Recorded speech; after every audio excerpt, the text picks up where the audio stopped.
friend style? I don't have one. I know that's a terrible answer. Even But where, I do like the one where she sings. even where Hilda makes scones? She makes scones. I don't remember the scones. Oh. Your big brother has to remind you all the time. I have no brain. That's true. I was going to say, surely your favorite episode must be the one where Gilda returns in 2015 and you get to redeem all the nastiness. That was actually really surprising. Yes. Because I just didn't think that I just thought it was one thing and then it never was resolved, and people would ask about the non-resolution aspect. So it was surprising when I got the call to do that next episode, so many seasons later. 2 hours later.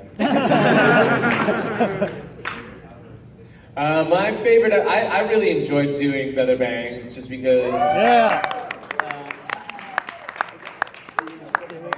And he had the corniest lines. And you got to sing with Peter, didn't you? I got to sing them exactly. I was going to get to that. Sing a little duet with my brother here. And it was so much fun. But in terms of like watching an episode that I wasn't in, it was the one that they jumped the shark.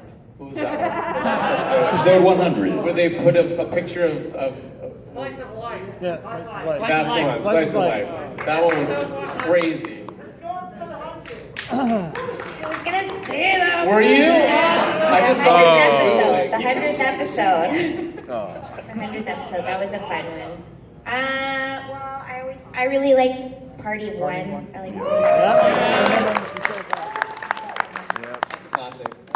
Yeah. Tanks for the memories. Now that episode 100 has come up, right?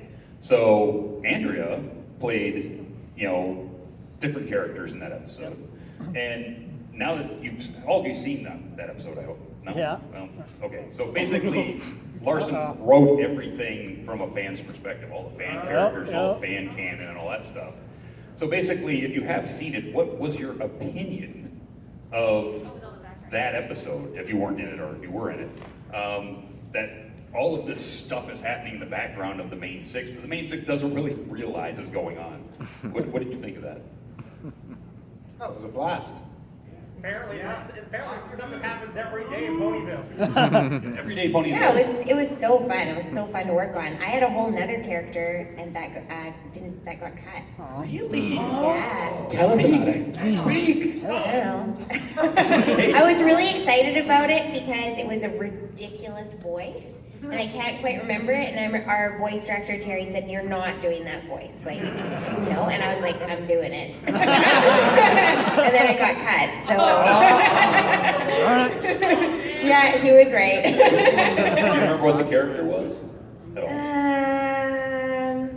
Like a leaf, or autumn leaves, or I don't know. It was two characters, and it was a whole different byline. They had their own thing that was happening, and it all got. Wow. I know. I was like, I can't wait to hear that stupid voice. No. We'll have to hold down M.A. Larson and beat him until he tells us. Larson! And that doesn't happen often in our line of work, that stuff is cut. Normally the scripts are written pretty tight. They know this many pages and this many words and this much action equals 22 minutes or whatever it has to be. It was a pretty long one. Yeah, I remember Mitch saying he wrote more than they actually kind of. I thought you meant that it didn't happen often that Mitch Larson gets held down and beaten. I was going to say. It should happen more I often. know, right? Now that the show is over, I know a secret. Okay. Well, I know a secret about Foley. About what? About Foley. Oh, God. In that episode. Oh, dear. And I'm going to say it right now. Guess who co-wrote that episode? What? M.A. Larson went to that man when he was for information about what he should write. You're like a double E. Give it up for Foley. If it ain't already said, because the show's over. That is very kind of you, Dusty. It's a slight overstatement. I discussed stuff with Mitch. Yes, Yes, but you're long-winded, which means you half-wrote it. Fair enough. There is one bit that made it into the episode that I can take credit for. And it was a line that was in there, and I asked for a slight tweak because the reference needed to be made, and it was Lyra's, I cooked them up and ate them. And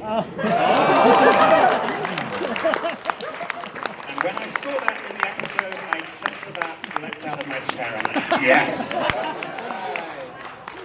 But yeah, I'm not going to detract from Mitch. Mitch did an amazing job with that episode. I was glad to contribute an infinitesimal amount to how much that Mitch put into the episode and how much all of the people in that episode, all the amazing work that went into that episode. But it was really a love letter to the Gen 4 fandom, and that as well kind of makes Gen 4 special and unique in the canon of My Little Pony, in that there is this connection between the fan community and the powers that be. Not only did they give us that episode, they gave us an ending. Right? They didn't have to give us, adult Twilight. They didn't have to do that. They could have ended it right there at the closing of the book. Right? Adult Twilight. They could have done the episode before. Right? They didn't have to give us the wrap-up. But they did. Which was amazing in and of itself in animation. Really. I mean, they don't really do that. Sometimes they'll look at HBO Max with this Infinity Train. Out of here. Right? Because we need to save a couple of bucks. Well, and Infinity Train is so good. I know. It's so good. Hopefully it finds a little bit more.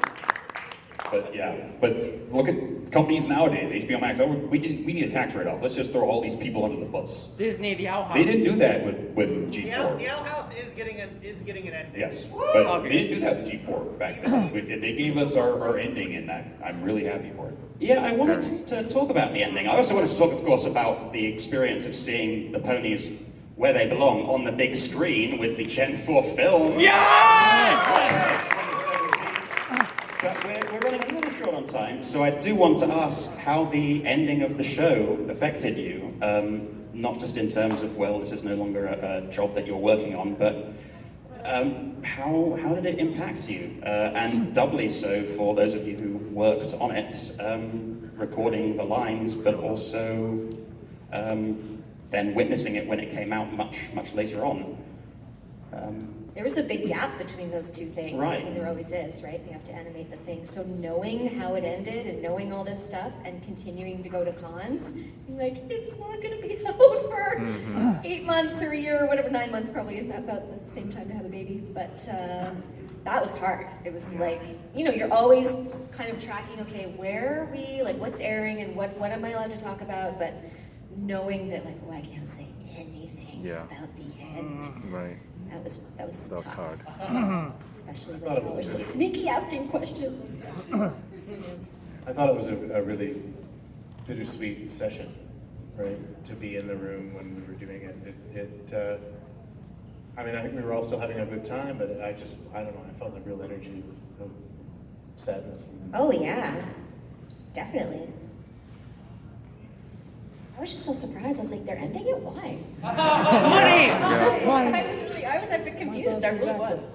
I mean, I wasn't in it for such, only 2 episodes, but I thought, couldn't this keep going for another 10? I don't know. But... I know there was a strong desire for folks to see more of, obviously, the Student 6 and Samba. Samba, dude. Come on, man. And I know there needs to be a Featherbangs Big Macintosh spin-off called The Big Bangs. Big Bang. Yeah, come on, do it. I'd watch that. Do it. I just thought of that right now. I like it. That's why you're so good. The Big Bangs Theory. Who else hasn't chimed in on that question?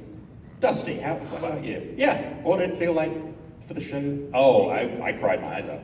If anybody saw Bernie's react to the finale, I cried my eyes out.